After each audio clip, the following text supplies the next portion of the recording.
Hello everybody, Infinite Shinjo here, and welcome to the next episode in my Q&A series. I think it's episode 14. Now, this is gonna be weird to record, because episode 13 isn't out, but just out of nowhere I got two different sets of questions on episode 12. So what I'm gonna do is record this now. If there are questions that I can add on when 13 gets posted, then I'll do that. But I just want to at least answer these questions before I forget. So the first two questions come from Metal Hopper, and their first question is, what childhood show do you remember watching from the early 2000s and 90s? Which was your favorite? Honestly, this was the main reason I wanted to record this now, because talking about anime is what I feel like I'm most known for, so the fact that a question is asked about stuff that I watched in my childhood is really cool. And at the same time, not to brag or anything, but I feel like I know a decent chunk of early 2000s and 90s cartoons, because I was born in 1993, so I watched a lot of the stuff from the 90s and even early 2000s, and I even did a series where I talk about my top 10 cartoons. Don't know if I'll link that in the description. If I remember, then I will. If I don't, you can just look on my channel for it. And at the same time, I want to make this something unique. Because, there's a lot of stuff that I remember watching back in the day. From Cartoon Network, for example. Ed, Edd n Eddy, Dexter's Laboratory, Courage the Cowardly Dog. Stuff like that. Even in the early 2000s, they got stuff like Foster's Home for Imaginary Friends. But at the same time, I don't want to go with stuff that's super obvious or stuff that I've talked about before. I want to kind of bring some light to shows that I remember watching back in the day that a lot of people might not have watched. And since I talked about Cartoon Network shows I watched, I can include a couple of Nickelodeon ones. So, the obvious, SpongeBob SquarePants.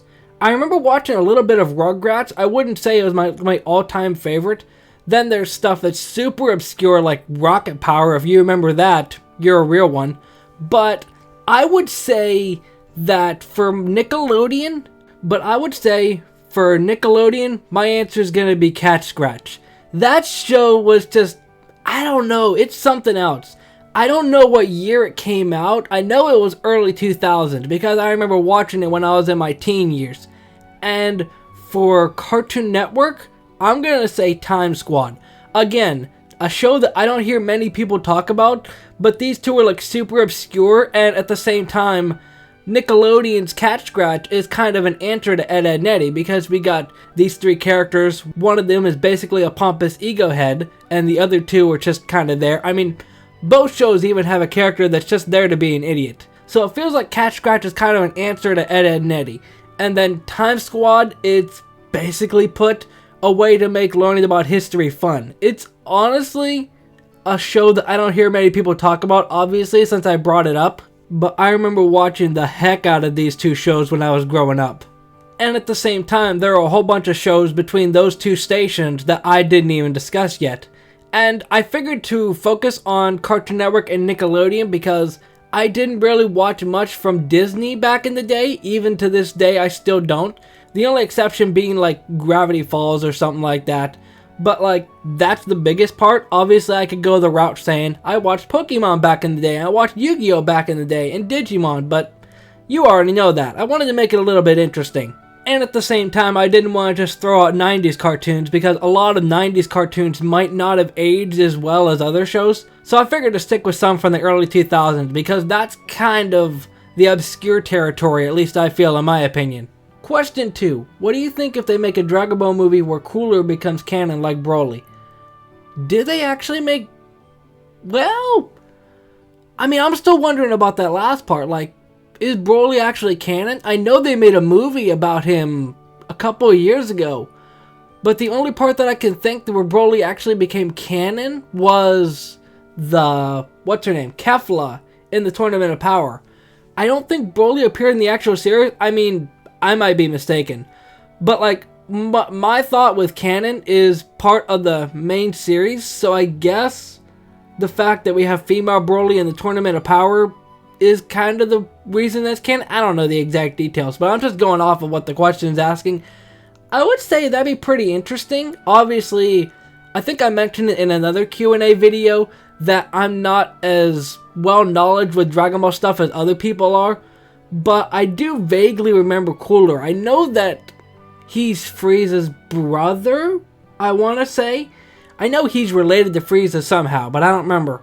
Now I kind of want to go back on my footage because I feel like the first time I said Freezer instead of Frieza. Well, same thing anyway.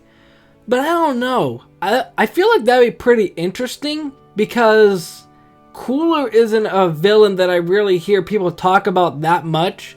I might be mistaken. But like, kind of breathing new life into Cooler would be kind of interesting. So, I'd be all for it. Again, probably a bit of an anticlimactic question answer, but like I said, I'm not that familiar with Dragon Ball stuff, so I just think it'd be cool. Not sure about like as far as marketing goes and stuff like that. I just think it'd be cool. Guitar Man Jim 88 asks, who's your favorite laid-back camp character and why? That is a very easy question. The very easy answer, Nadeshiko Kagamiyahara. I hope I pronounced her name right. But I would say, I think I touched on this a bit in my top 10 Airheads video, that the show itself I wasn't really vibing with. I mean, like, Rin just going off on her own, getting her camping gear ready, and then Nadeshiko just comes in and just, I don't want to say ruins everything, but kind of flips it on its head. So, that's just cool. I wasn't really excited about the show until she came in, because she's kind of like a chaotic neutral, I guess to put it. I don't know the exact like terminology. I know there's like a square thing where they have like chaotic neutral, evil neutral, something like that. Good neutral, I don't remember. I know there's a list. I've seen it before. I'm not going to worry about searching it up now. But like, she's kind of like the chaotic force that kind of propels the show forward. Because if it wasn't for her, the show really wouldn't be as big as I would have liked it, I guess to put it. And at the same time, she's really like the standout character in the first season, at least in my opinion. I don't even remember the names of the other characters. Now, I mean, that might change in the second season. They might develop the other characters. Oh, by the way, depending on when this is posted, I am planning on reviewing Laid Back Camp Season 2. So, I'll link the playlist in the description if I am. And if not, you can just look back on my old videos or my recent videos. It'll be there somewhere, probably. And his second question is, what's your favorite Digimon Japanese opening? That's an interesting one. I don't know if anybody's ever specified Digimon Japanese opening before. That's gonna be an interesting one, because like, the original Digimon, I grew up with the dub. The second season, I grew up with the dub. Tamers, I watched dub. I watched like a couple episodes of Frontier, I think. I watched that dubbed. I think it was on Hulu. So really a lot of them would be just dub openings, I guess to technically put it. I mean, I do like Tamers' opening. It's pretty cool. I even used it in one of my intros for my Phoenix Rising demo, I think it was. But I think the only two that I can really answer with like an actual logic behind is any of the ones from Apply Monsters or the new Digimon Adventure 2020, because both of them I'm watching in the sub. Or in the case of Apply Monsters, I finished watching it. But if you're asking for my personal favorite one, which you are, I would say it's the second opening from Digimon Universe Apply Monsters. I think it's called Gachen. It's really cool. I don't know what it is about it, but like the first time I heard it, it was really cool. I'm going to dive into a little bit of spoilers with the show, so if you haven't watched it, skip ahead. I don't know if I'll put a timestamp in. I probably will if I'm not lazy. But the opening itself was kind of a surprise because a lot of Digimon openings only have one opening. And even the clips in it kind of like foreshadowing his friend turning evil or something like that, or being evil all along.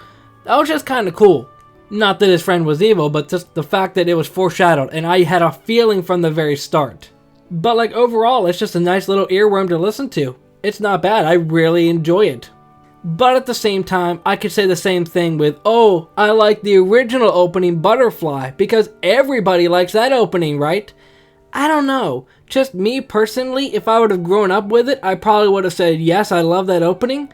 But the longer and longer I hear it play out, especially in the Try movies that they had, every single time it was played, and I'm just here like, okay, can we stop playing this song already? That's honestly why I was so happy that they changed it in the 2020 version, because they just kind of run that song into the ground. Well, we're back here again. I was just searching through my YouTube comments, and I got another question, or a group of questions, for my Q&A series. So what I'm going to do is tack this onto the episode that I've already recorded, I believe episode 14, and then any other questions that are given after this point will be on episode 15.